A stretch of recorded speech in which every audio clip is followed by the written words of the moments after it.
Really pleased with the way our guys went out and competed today in this game. First thing I want to say is I really appreciate the fan support, especially from the student body population. I can't tell you how much energy and enthusiasm our guys had for that basketball game when they saw the student body population filled up like that. I think one thing, too, that obviously helped was having Raquez Johnson back. And I had a lot of meetings with Raquez during his suspension time, and I showed him some of the things that he was doing out in Maui and at the beginning of the season as far as like his hustle plays. And I said, don't worry about the scoring. Like I said, that's a secondary thing right there. But people are scouting you and taking away your drives and some opportunities like that. But what you are is a hustle guy. And so we do a thing called a hustle chart. And it charts like how many hustle plays a guy makes in each game. And it was a staggering difference between how he was in the first 6 to 7 games compared to what he'd been doing since he'd been in SEC. So you go out there and just make those hustle plays like you've been doing.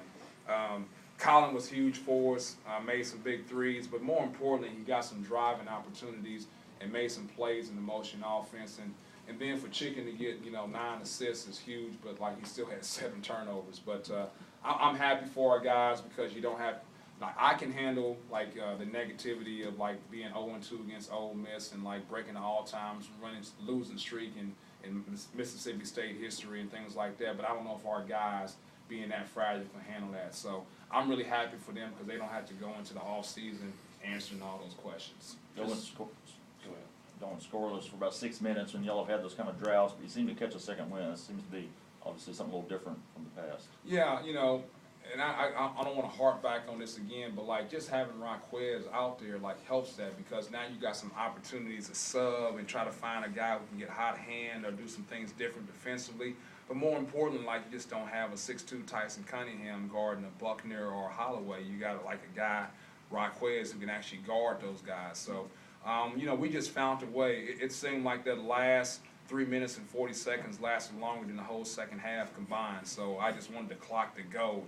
So, yeah, it made a difference. What did you tell the guys in the locker room right after the game? Well, first thing I told them is like I'm so happy for them, because they went out and they competed and they did some things and kind of showed like what they can do as far as like a basketball team. The second thing I told them is like about being smart and responsible tonight.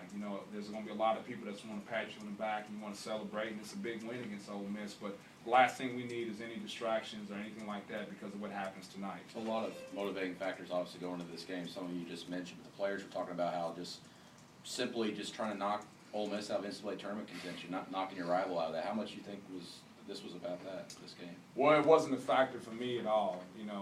I don't concern myself with that. I'm just like a game-by-game person. So if that's what it took to get them going, to beat Ole Miss or get a game at home, then that's for their motivation. But as a staff, we never mentioned anything about that at all. I know you're just